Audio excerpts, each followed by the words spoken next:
What do I know? I'm just a girl on the internet.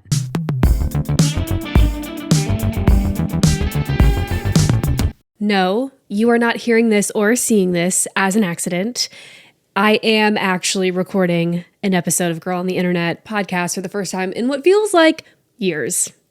Hey guys, welcome back. You're probably like, who is this person? Like, we don't know you. You ghosted us. You have not been around. We've moved on. We have bigger and better podcasts to listen to. And listen, I get it. I would be pissed too.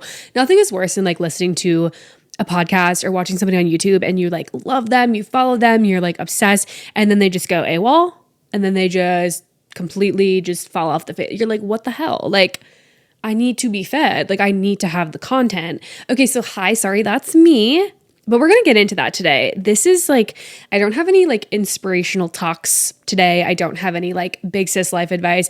Today is literally just yapping for like however long this episode's going to be. If you care, me updating you on my life, what the heck is going on, change, bus, club, another club, like that is what we're getting into today. If this is your first episode of mine, this is not usually my normal content. It's just like yap about me personally, although I do love that idea. If you're looking for advice on how to be a better person, if you're looking for something inspirational, baby, this is just not that episode, okay? You can go back though on my other episodes and you can get some good life advice or some good like big sis chats. This is just not that episode, okay? I'm gonna need you to lock in. We've got a lot to talk about and it's all about myself and my life because that's all I have to share right now. I feel like once I give you guys this update, maybe you'll forgive me for being just like not online for so long. But first and foremost, I just want to say having the opportunity to be a content creator as like a little side hustle has been an experience unlike any other, and I love it so much. If I could do content full time, I 100% would because it is so fun. Not because like I would be like an influencer, like I would just get to like blah, blah, blah, like move to LA. No, it's like it's literally so fun. Like I have had a camera in my hand for as long as I can remember since I was a child. Always taking photos, making little videos with my friends or videos of myself. And I just always wanted to do something creative with that. So to be able to do that at an adult age and still love it is just so much fun for me. You know, starting my YouTube channel was really exciting because I got to share my life or do challenges or just really get into like tap into like my creative freedoms with the camera. And then when podcasting became a thing, I was like, oh, well, I definitely should get on the podcast train because your girl loves to just yap. I mean, like put two and two together. So it is so much fun. Like, let me just go ahead and put that out there. Every time I like miss a week or I don't upload, like it actually stresses me out. I hate it. And it's not because like I feel like I have to get something up for all the viewers. It's just like it is my creative outlet. It is something I love to do. I love to edit. I love to have that creative freedom. It is just so fun to do this. And it also just takes me away from like real life for just like a hot minute. Like I'm not in my healthcare setting. I'm not teaching. I'm not doing all these other things. I'm like, I just get to hang out, just me and a camera. I can be vulnerable. I can hang out. It is a great, great time. And for no other reason other than my life has been insanely busy. And this is not my only form of income is why it has been on the back burner for a little while. If this were my full-time job, obviously I'd probably have content up consistently, but this is not where my entire paycheck comes from. So I did have to kind of shift priority, but it's okay. We're here. We are set up in a new location, but things probably look relatively similar. So we're going to get into all that because I honestly don't know where to start. Also, I've had a coffee. I'm talking a million miles an hour. And beverage of the pod is a double shot espresso, iced vanilla latte. I think the last episode that I posted was Match Their Energy, which I kind of popped off on that episode, not gonna lie. But that was like April, I want to say. I'm pretty sure that was in April.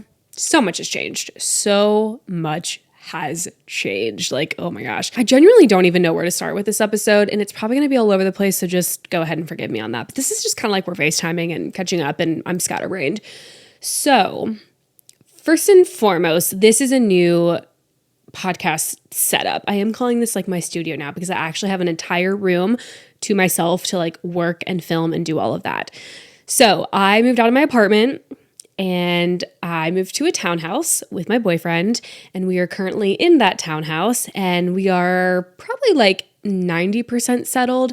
And one of the biggest things that needed to get done was I needed to decorate and kind of set up my little podcasting studio area, because like now that I do video, I was like, well, I can't just like record anywhere. I need like my setup. And ever since I like actually decorated the space and had like, wallpaper and the sign and everything like that, I was like, okay, I can't just like record anywhere. I have to like recreate it. So I will say, when I was moving out of my apartment, that will be on my YouTube channel. If you don't watch the vlogs and the videos, go check that out. But eventually there'll be a video up showing you what a pain it was to take down this peel and stick wallpaper behind me.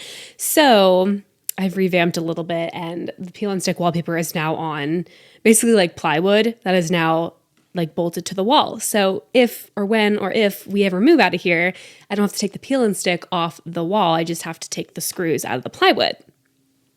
Women in STEM.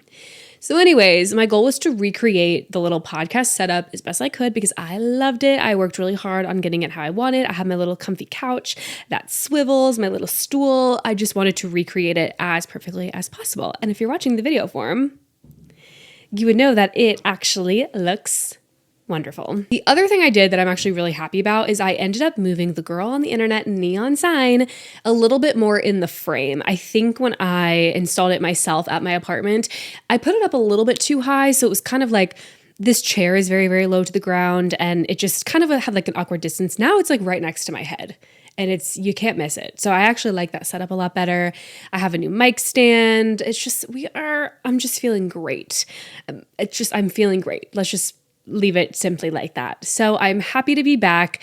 The little podcast studio is back. And the other thing that's really exciting is this video will now be available for you to watch over on the Girl on the Internet podcast YouTube channel. So that was another thing. I had started doing audio only when I first got into the podcasting world.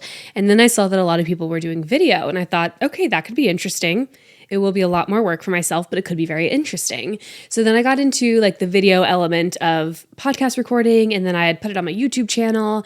But some people that are subscribed to my YouTube channel aren't interested in the podcast thing, and they just want my videos. So it was kind of like a complicated mess of like, I wasn't really getting views and I was losing subscribers because people didn't necessarily want to see the podcast stuff. So I decided, let me just take a pause on that. I'll upload the videos through Spotify so you can like watch that on Spotify. And then I said, I have a better idea. Let me just create a whole separate YouTube channel for Girl on the Internet.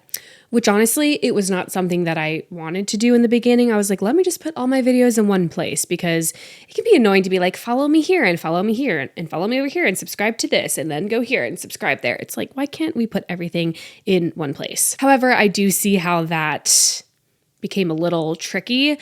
So if you're interested in the video form of the podcast, which many of you were when I first started podcasting, you requested the video form.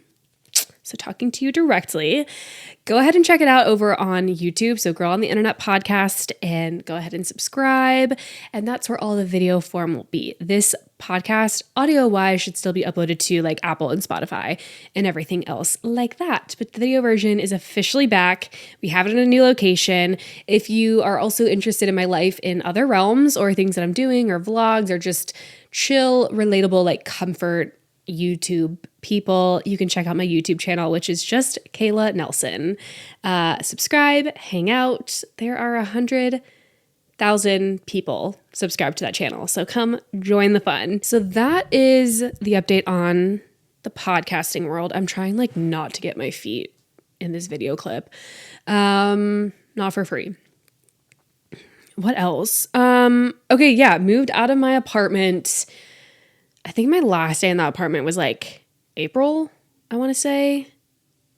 Maybe May. No, I think it was like May 1st, because we got the keys to this townhouse on April 3rd. So my last day in the apartment was May 1st.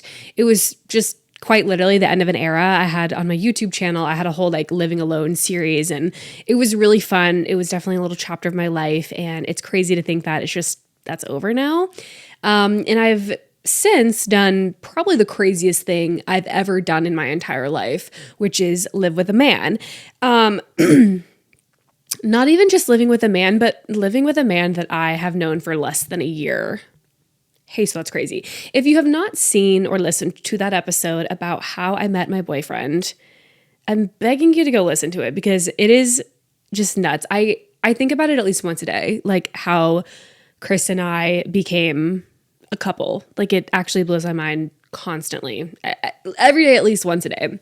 So it's nuts. So we were long distance. He moved from Kansas City. Now we live together. We stayed in my apartment temporarily while we were looking for a place to live, bigger, more spacious place to live. And then since we have moved to the townhouse and now we live together. And let's see, it's June. We've been living together for about 3 months. If you include like the 1 month we lived in my apartment together and then 2 months in this townhouse together. And I got nothing. I got no complaints. I heard a lot of mixed reviews about like, living with a significant other, like it's too soon, blah, blah, blah. And I'll be honest with you. It's so funny when life changes and it's just like unpredictable. But I was always that person for as long as I could remember to be like, I don't understand how someone can move in with a boyfriend, a significant other, without like knowing each other for like at least a year. Like, how do you move that fast? How do you get into that thick of a relationship and just move fast and do this and, all that stuff? Oh, and now I'm that person. Okay, so I'm actually that person now. But I don't know how to explain it other than just like, it's okay for your mind to change, for things to change, or for you to be a little bit more like to grow in the sense of things just feel right. Never in my life would I ever imagine I'd be in this situation where I meet this guy online. He lives across the country. He moves here for me. We move in together. And then all of that in less than a year. Like, that's actually insane. I was 100% always the girl that was like, oh, I need to like know a guy for like at least a year before we like consider getting like super serious and like moving in together, whatever. And that's like old Kayla with very bad relationship history and like dating terrible men. So that makes sense when you're in a healthy relationship, how things just kind of click differently in your brain. So yeah, biggest takeaway from that is just like never say never. I legitimately was like, I could never live with someone that I'm dating like that soon.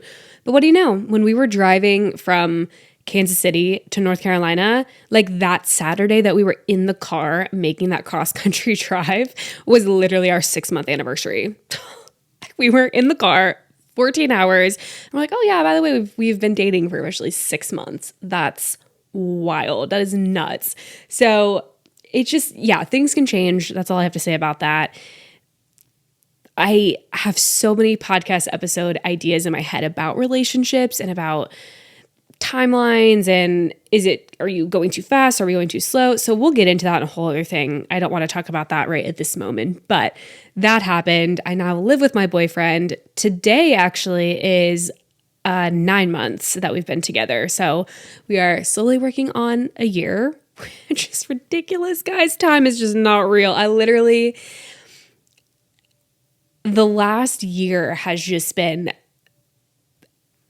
I can't even put it into words. After I lost my mom, so many good things happened to me and for me and in my life. And it was just a total mindfuck because you're like, I'm supposed to be sad and like grieving my mom right now. And I'm trying to pull my head above water and like survive and breathe and function and return to work and like do all these normal things without my mom. And I'm just supposed to like bounce back and figure my life out and just go about normal day-to-day stuff without my mom. Like, I don't understand. I was under the assumption that the rest of 2024 and the foreseeable future, I would be miserable and depressed and just feeling awful, rightfully so, after my mom passed away. And to see my life take such a shift in a positive direction was just not something that I had anticipated. I wasn't going to accept like living in grief and depression and just like forcing myself to be sad, but I was going to allow myself time to grieve. I was going to be like, okay, don't expect the rest of this year to be like sunshine and rainbows and feel amazing. Like, allow yourself to feel sad and to grieve and to just have all these emotions, and don't expect to like be your full self or to like, have the best time hanging out with your friends because you're going through so much mentally and physically and psychologically. So that's where I had accepted it. I was like, if it happens, like I'm ready to receive these feelings of grief and just kind of being in this low place.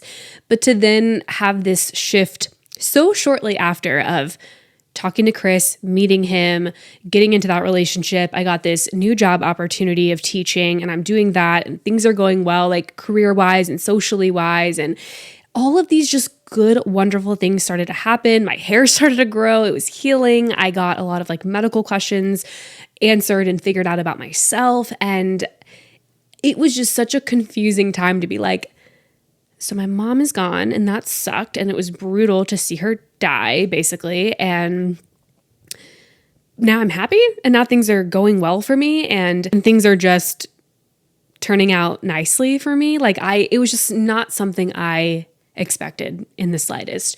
So I have also been in this time of like being off the internet and not uploading on the podcast and stuff. I've also just been really soaking all of that in, because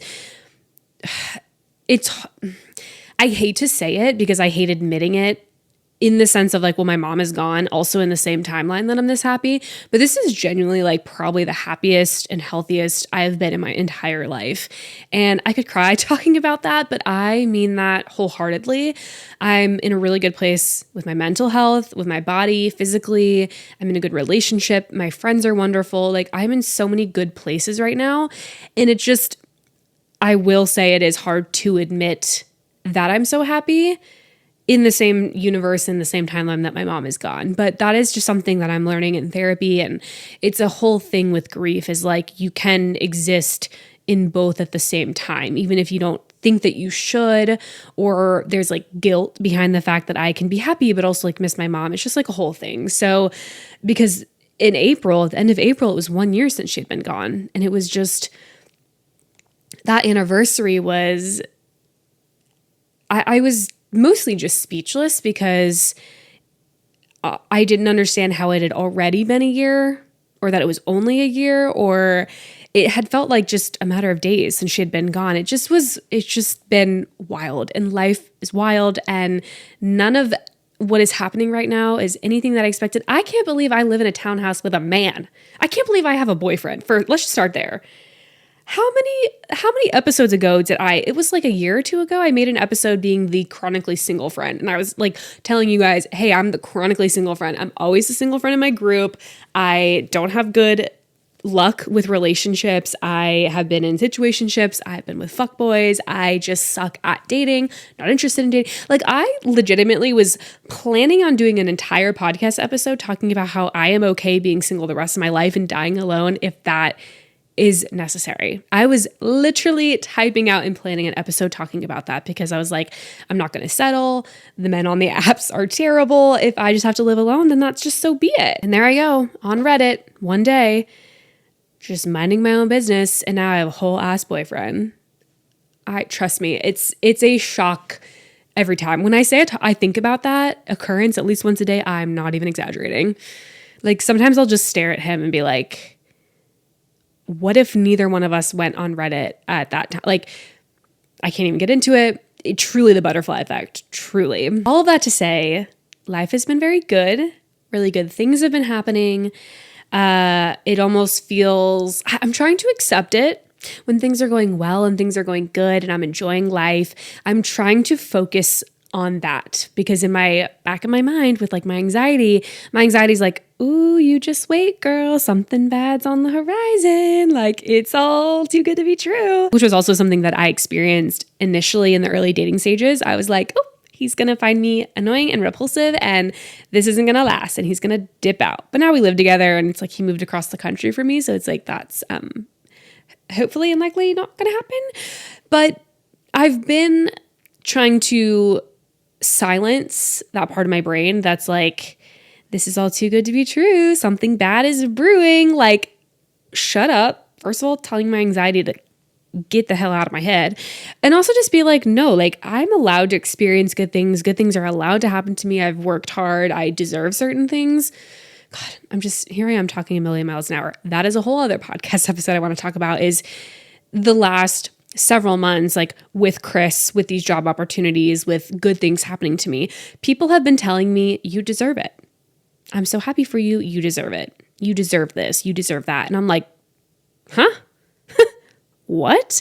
Never in my life, because of anxiety, self-esteem issues, confidence issues, self-hatred, have I ever dreamt that I've deserved something, unless it was something bad.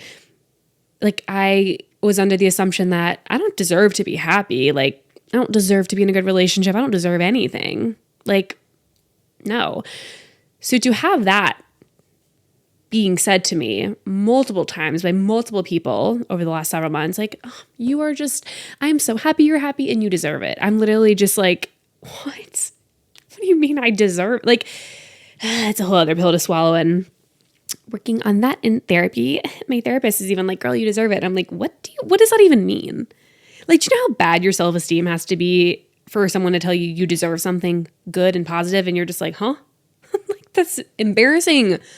Girl, that is crazy. We'll get into that another time. But anyways, things have been good. I have no complaints. Funny story though. I talked about it more on my YouTube channel, less on the podcast, because my YouTube is a lot more of like my life. Again, this is a very rare episode where I'm just like yapping about my entire life and just that, versus like giving some kind of friendly advice or chatting or motivational kind of stuff. So I got a job opportunity last fall to kind of do some co-teaching in the physical therapy program that I actually was a part of. And it had been lovely. I was like kind of co-teaching. I was assisting here and there. I was in the labs. I was in the lectures, all these wonderful things. There was a very unfortunate sequence of events, which I don't really want to get into, but a very unfortunate sequence of events, which led me to be the main instructor for a pathology lecture in the spring. So from January to May. And I find myself twice a week going to the college and giving a lecture on pathology that's related to physical therapy. And I was like, oh, that's crazy. It worked out. I loved it. It was a great time. I feel very passionate, obviously, about talking, but also about teaching and all of those things. I love any teaching opportunity, especially when it's in my career and in my profession. At the end of the semester, I'd grown really close to my students because they knew I was kind of put in this situation somewhat unprepared, and I wasn't fully equipped to like teach a class, but I ended up doing it, and there was like really good feedback, and my students ended up all passing the class and everything like that. But at the end of the semester, they had given me like a little gift bag, just like teacher appreciation week, little goodies and things like that. And I'm like going through it when I get home. I'm like, oh, these are little treats in here, little snacks, little thank yous. And specifically the one item in this bag that really threw me for a loop was a like mid-size bottle of sriracha.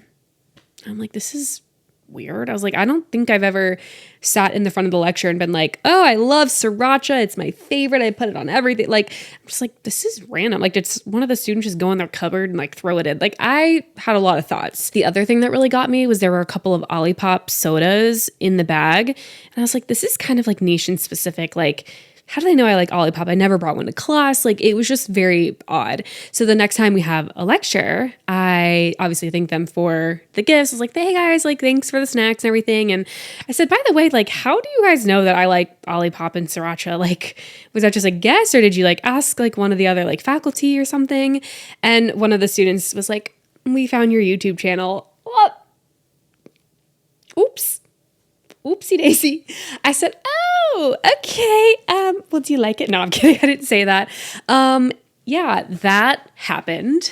And at this point, I'm like, I don't really care. It's always a bit of a surprise when I meet somebody or, talk to people and they're like, oh, I found your YouTube channel. And I'm like, oh, so you've seen me in like my most vulnerable states, doing embarrassing stuff, gabbing about my life, doing whatever, like no makeup, half asleep. That's great. And then also part of me is like, I don't really care. Like, my content is not anything that I should be ashamed of or embarrassed by. So I'm like, whatever, if they found it. And I'm sure there's an element of like a teacher and a student where you're like, you don't want to see your teacher doing anything inappropriate or weird. But I'm like, I don't do that on my YouTube. So I kind of just was like, yep. Okay. Well, you caught me.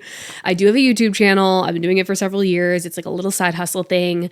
And I tried to reiterate to them that like teaching them and helping them pass their classes was super important to me. And I wasn't in any way just going to like half-ass my teaching because I had a YouTube channel. Like, it's just interesting. People that work normal jobs that have regular side hustles or other activities or hobbies, it's not like questioned, but it's like when you do something kind of serious, like work in healthcare or you're a teacher or something, but you also do TikTok or you also do YouTube. It's like there's almost I don't know, there's something that's like taboo about it a little bit because it makes you seem like you're unprofessional. I don't know. Maybe that's just me and I'm in my head about it, but I wanted them to know like I'm still giving them 100% to help them pass and like be successful, clinicians eventually. But it was really funny to figure out that they found my YouTube channel. And I guess some of them didn't know that I had it. So, like mid-class, a few of my students like subscribed and I was like, okay, well, thanks. I mean, appreciate that. But also like, don't watch my videos. Please just don't watch them. I'm kidding. I mean, I don't really care if they watch it, but I just thought that was a really funny encounter because now basically all the jobs that I work, like everyone knows I have YouTube. So, hey guys, a lot of people know about the podcast too. So if any of my students are actually watching this right now, hey guys, proud of you. Just know that. Anyways, that has happened. I made a list of things I wanted to talk about and I have actually probably gone off topic. My iPad's upstairs charging. So I got to see if I can open Google Drive on my phone. Daphne's doing well. I am downstairs in the basement, which this is like our townhouse is like main level, upstairs where our bedrooms are main level, and then downstairs is our car garage. And then this room, my little office, is attached to the garage. So it's like, I haven't brought Daphne out here I've only brought her out here twice and not while I'm recording because it's like through the garage and the garage door is loud and it's a completely different space. She is very freaked out about it right now. My goal would be eventually to let her come down here when I'm like filming and editing and stuff like that. But right now she is up on the main floor. So no random Daphne cameos today, but hopefully some to come. Let's see. What else do I have to talk about? Oh my God. This is exciting. And it's okay if I share this, but my best friend Logan is pregnant.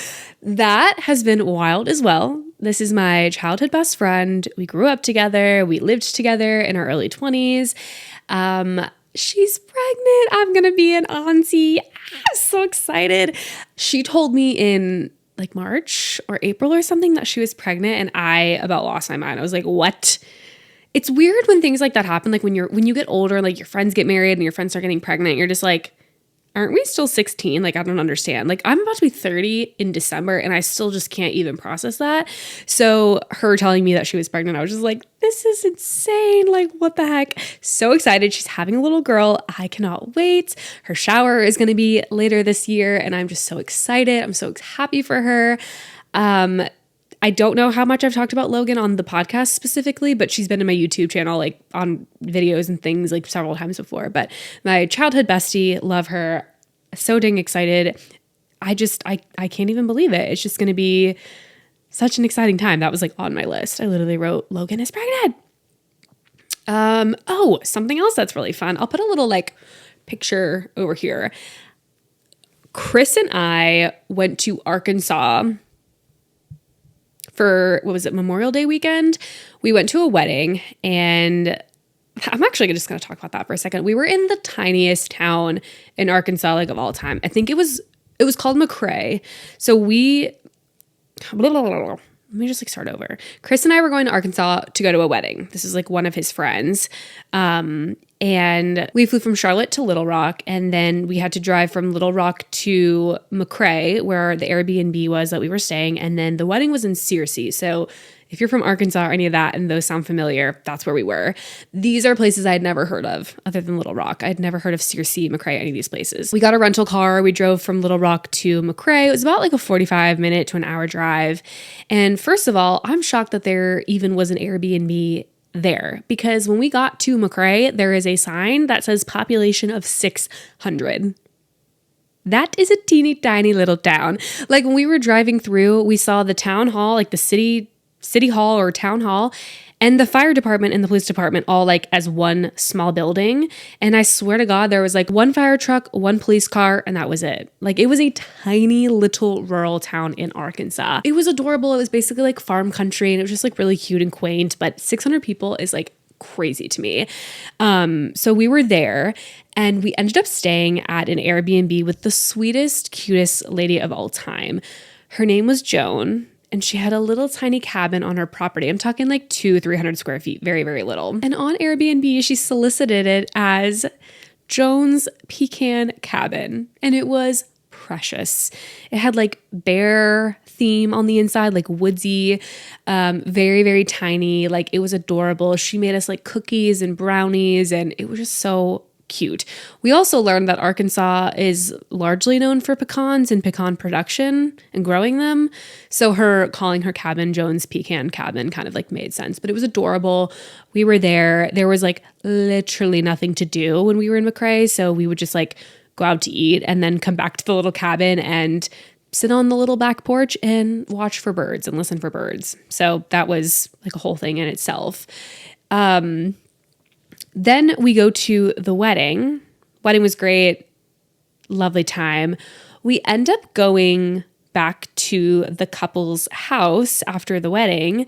And I learned that one of the brides had many reptiles. First of all, they had like a whole freaking zoo at their house. Between the two of them, they had like maybe 4 or so dogs and then like 8 cats, some like a ton of animals, and then also a huge like terrarium, I think is the right word, of reptiles. And I'm like, this is what the heck? Where am I?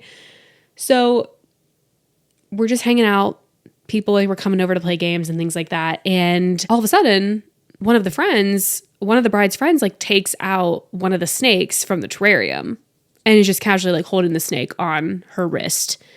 And I like could not believe my eyes. I don't think I've legitimately ever seen like a snake in the flesh that close to me. I mean, maybe, you know, growing up in the woods, you'd be like, is that a snake over there or whatever? But to see one like in the flesh so close, I was like, whoa, this is nuts. And I remember just staring at it thinking like, oh, this girl's just like randomly holding a snake right now.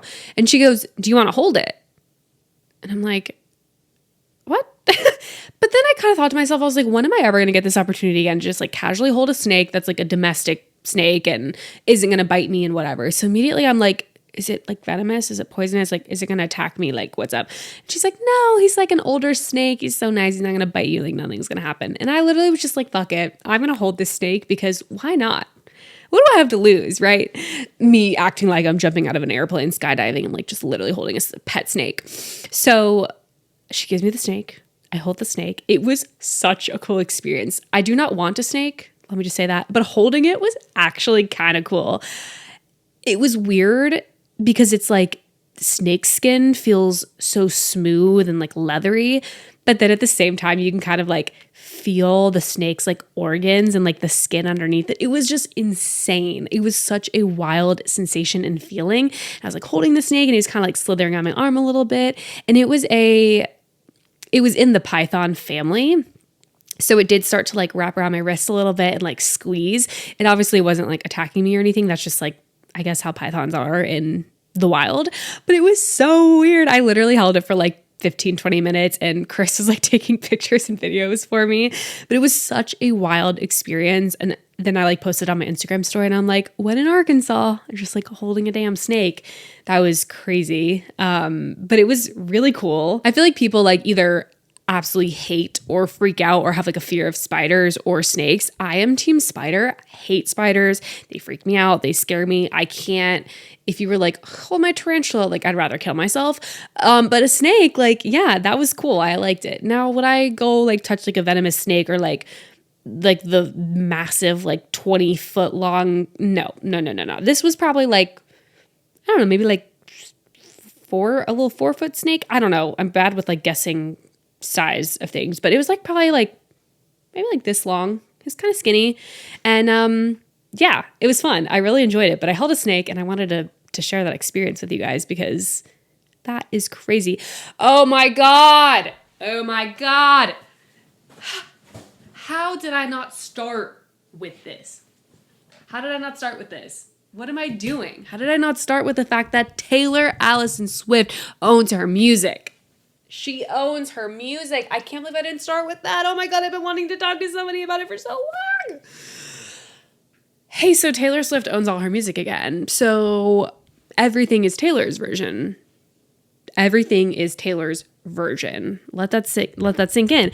Everything is Taylor's version. Let me just say this. When anything Taylor Swift related happens, when Taylor Swift does anything, when she is popping off in the news, in the media, when she drops an album, when she wins an award, and she's like being talked about, the amount of people that text me or message me or call me, I feel like a damn celebrity. Like, she has a song called Tim McGraw, and she's like, when you think Tim McGraw, I hope you think of me.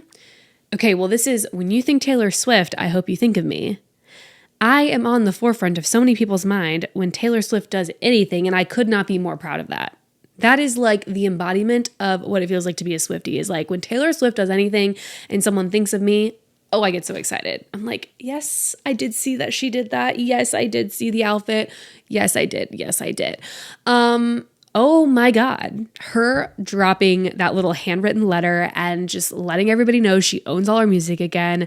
I was so incredibly happy, so happy for her. It's a big, big deal if you're a Swiftie. If you don't get it, you don't get it. It's like a whole thing. But every album she's ever made, every song, everything she owns. And I am just so proud of her. I love her. She's obviously like my favorite person, like on the planet. But that is amazing. I have been absolutely blasting and like re-listening to OG 1989, and I've also been listening to like OG Fearless a lot. Those albums are just like, they mean so much to me. Obviously, I was gagged at Taylor's version, and I ate those up every chance I could when she like had released that. But there's just something just so wholesome about the originals, and it's been like really fun to re-listen to those. Also, just listening to Reputation, the only Reputation version that exists, because it was a little non-kosher to like listen to for a while technically.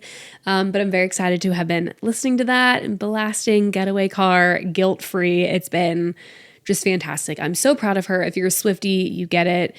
Big deal for your Swiftie friends. What else? The hair has been going. I have talked about that a little bit on YouTube, but I'm in the process of healing my hair.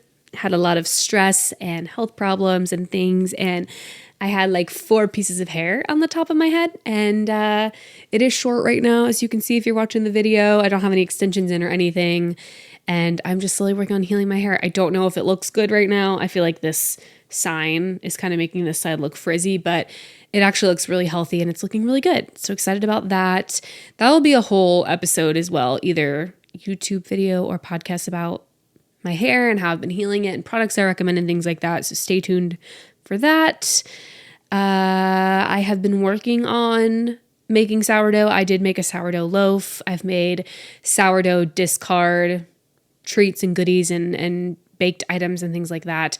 I have some discard in my fridge right now that I need to like revamp and like make a starter again. I'd like to make another sourdough loaf. I made one and it was good. To be honest, I think it was perfect. Like, it was fluffy. It rose. It was like a perfect loaf. It was just a little gummy on the inside, which makes me believe after my research that I just actually undercooked it. So I think I did all the steps right technically, but I undercooked it. So I would like to fix that and get back into sourdough. It's been really fun. It gives you this sense of like, I can't believe I made this whole entire thing from 2 ingredients, flour and water. Like, that's crazy. I just want to know like what colonial woman had flour and water and like mixed it together and just kept doing the same thing every single day. And then one day she was just like, no, what if I just bake this in the oven? What's going to happen? I don't know where this like accent just came from. So been working on sourdough. That has been really fun. Definitely takes a lot of patience, a lot of time, energy. It is not an instant gratification type of hobby. So if you feel like you're obsessed with instant gratification, might I suggest doing sourdough? Because you do not. It is a process. Let me tell you, it is a process. It takes a while to even like feel excited about anything, because even having your sourdough starter like double in size or begin to like rise or anything like that, that can take a hot minute. So even like day to day when you're doing your little water and your flour mixture, sometimes day to day, like nothing happens. So highly suggest if you feel like you're addicted to instant gratification, try something like that. Or like knitting, because knitting also it's not quick. I can't knit to save my life, but what else? Oh, really fun. But I actually have an Ultra Human ring on this hand, on my left hand, which that is like, I guess it's technically a dupe, or it's like it's a different brand than the Aura ring. And I actually got the Ultra Human ring sent to me, oh my God, like literally beginning of this year. I've just been so dang busy. I have not really been able to lock in and film a video of me wearing the Ultra Human ring for 30, 60, 90 days or whatever. I do intend on doing a full review and posting my thoughts and kind of like I did this for 30 days and this was the result of wearing the Ultra Human ring. I just have not got around to like actually locking in and filming that, but it's been really cool. I've enjoyed it. The app is really interesting. There's a lot of debate online about the Aura ring versus the Ultra Human ring. The Ultra Human ring, I feel like, is a less common brand. Like everyone knows Aura ring, but this is a little bit of like a cheaper alternative.